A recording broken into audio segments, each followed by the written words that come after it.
నమస్కారం ప్రజలారా, మా యూట్యూబ్ ఛానల్. నా పేరు రాజు. ఈరోజు ఈనాడు, ఆంధ్రజ్యోతి, సాక్షి 3 దినపత్రికల్లోని వార్తలను చూద్దాం.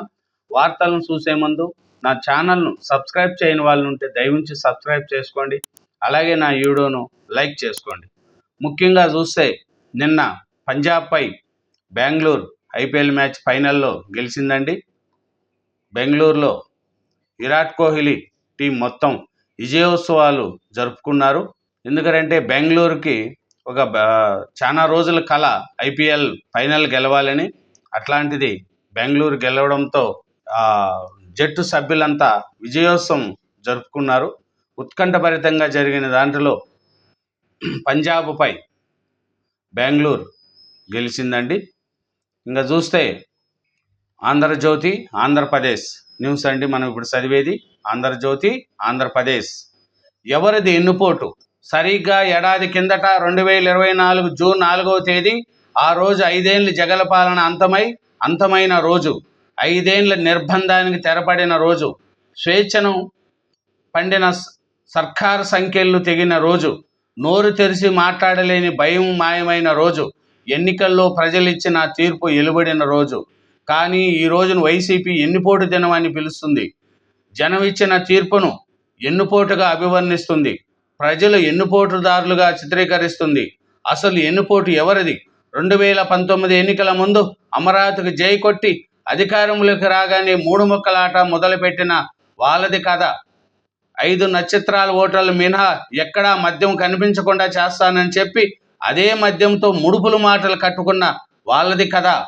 కేసులు, అరెస్టులు, నిర్బంధాలతో 5 ఏళ్ల పాటు రాష్ట్ర మొత్తాన్ని భయం అంచున నిలబెట్టిన నేటి పాలకులది కదా. ఎన్నుపోటు ఎవరిది? ఎన్నుపోటు దినం జరపాల్సింది ఎప్పుడు? ప్రజా తీర్పును అపహాస్యం చేస్తున్న మాజీ సీఎం జగన్.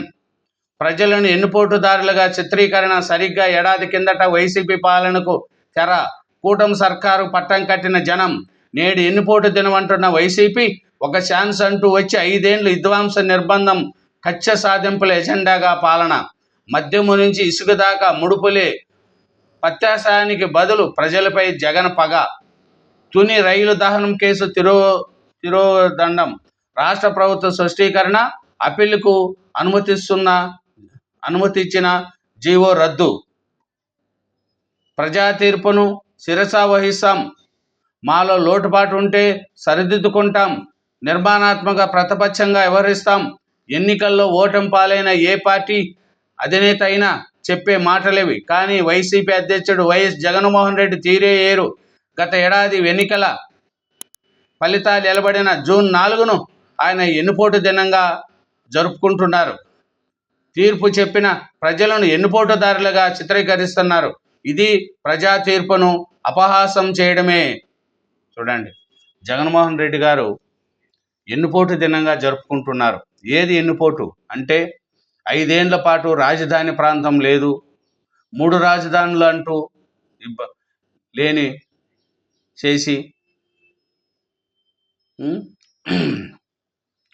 మద్యపాన నిషేధం అంటూ మద్యపానం చేయకుండా వాటి మీద కూడా మద్యపానం కూడా తాకట్టు పెట్టి దాని మీద కూడా రుణం తీసుకున్నారు 5 ఏళ్ళ వైసీపీ పాలనలో.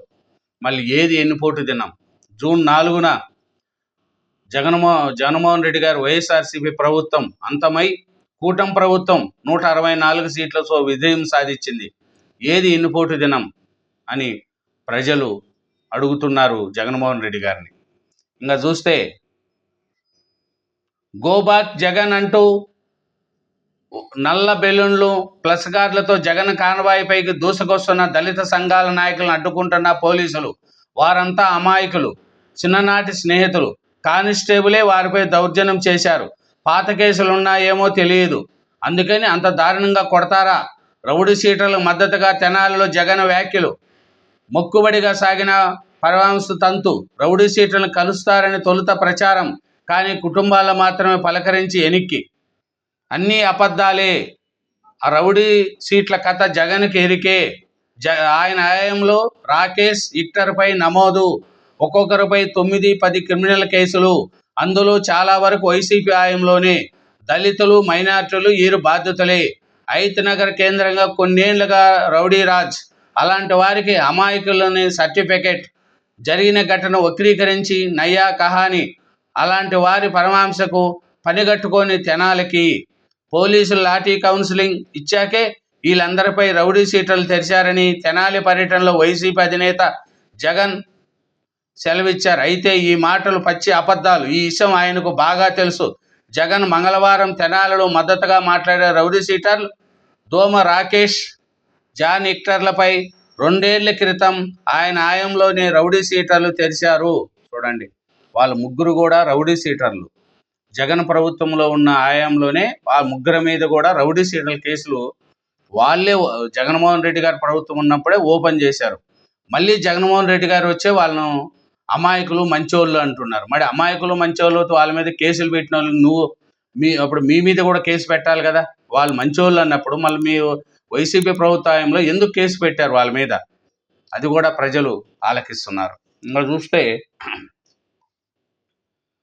మన రేవులు మన సంపద, వచ్చే ఏడాది కల్లా 4 సిద్ధం చేయండి సీఎం.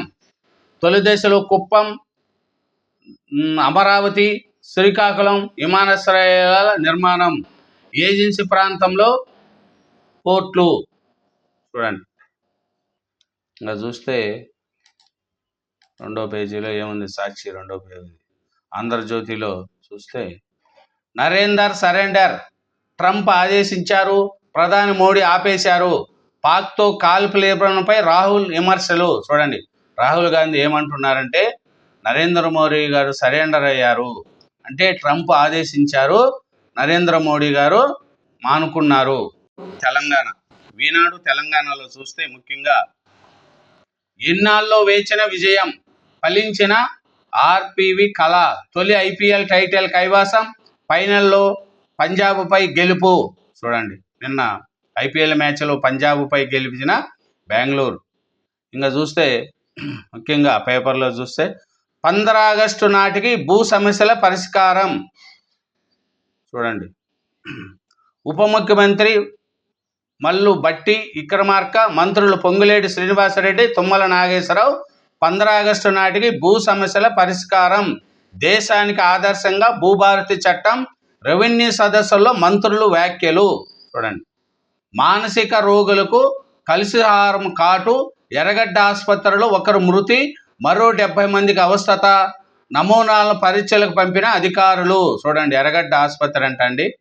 హైదరాబాదు ఎర్రగడ్డలోని మానసిక ఆరోగ్య కేంద్రంలో 1 రోగి మృతి చెందడంతో పాటు మరో 70 మంది అవస్థతకు గురి కావడం మంగళవారం కలకలం రేపింది.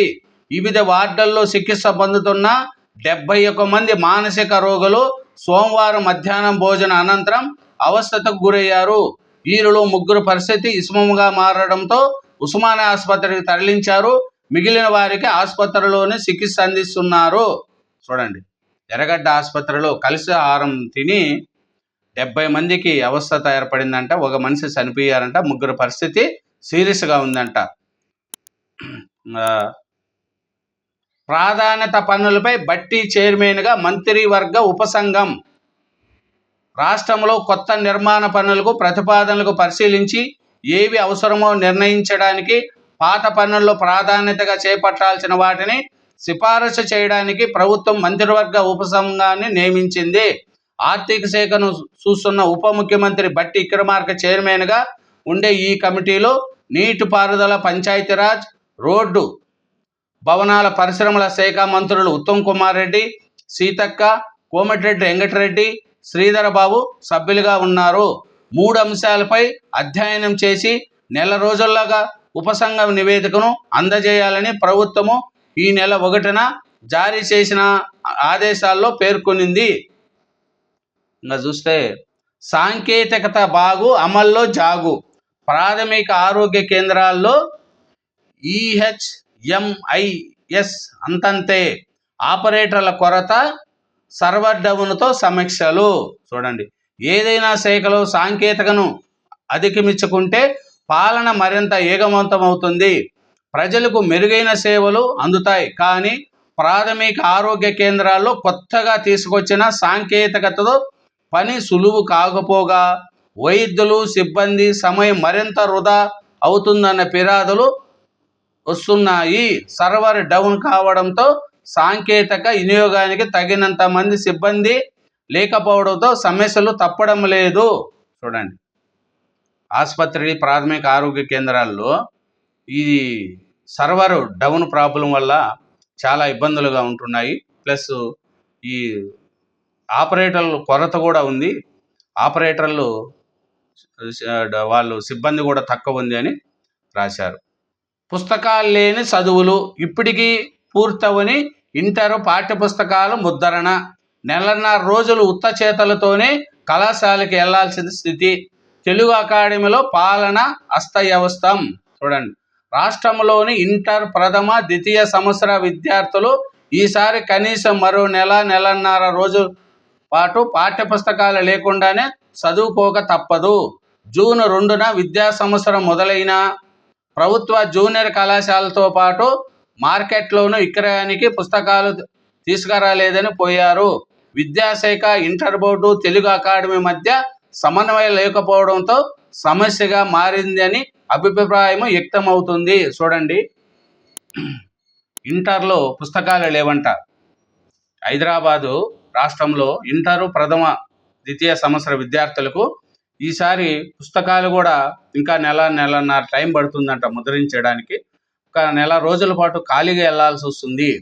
సిబ్బంది సరిగా సమన్వయం లేదు. ఈ పుస్తకాలు ఇంతవరకు ముద్రణ కాలేదు అని మన తెలుస్తుంది. ఇంకా చూస్తే మన సైబర్ నేరంపై కదిలిన చైతన్య రథం. ద్విచక్ర వాహనం ముందు భాగంలో సైబర్ నేరగాడి బొమ్మ, దానిపైన నివాదాలు రాసుకొని వెళ్తున్న ఈయన కృష్ణ పద్మారావు ఖమ్మం నగరానికి చెందిన ఆయన బైక్ మెకానిక్. ఖాళీ సమయంలో సామాజిక సమస్యలపై ప్రజలకు అవగాహన కల్పించేందుకు విభిన్న ప్రయత్నాలు చేస్తున్నారు. చూడండి, ఖమ్మం అంట ఆయన సైబర్ నేరగాలపై తెలిసేదానికి ఆయన 2 వీలర్ మీద సైబర్ నేరగాల బొమ్మలు పెట్టుకొని తిరుగుతూ ప్రజల్లో చైతన్యం తేవడానికి చేస్తున్నాడంట అండి. ఇంకా చూడండి, వదాచ్యగా హైదరాబాదులో విచ్చలవిడిగా అక్రమ కలేబాలు నిబంధనలను పాతరేస్తున్న నిర్వాహకులు. హైదరాబాదులో మాంసం విక్రయదారులు ప్రజల ఆరోగ్యంతో చెలగాటమాడుతున్నారు. నగరంలో అనుమతి లేని కలేబాలు ఈదుకొకటి అన్నట్లు విచ్చలవిడిగా ఏర్పాటవుతున్నాయి. అడ్డుకోవాల్సిన అధికారులు చోద్యం చేస్తున్నారు.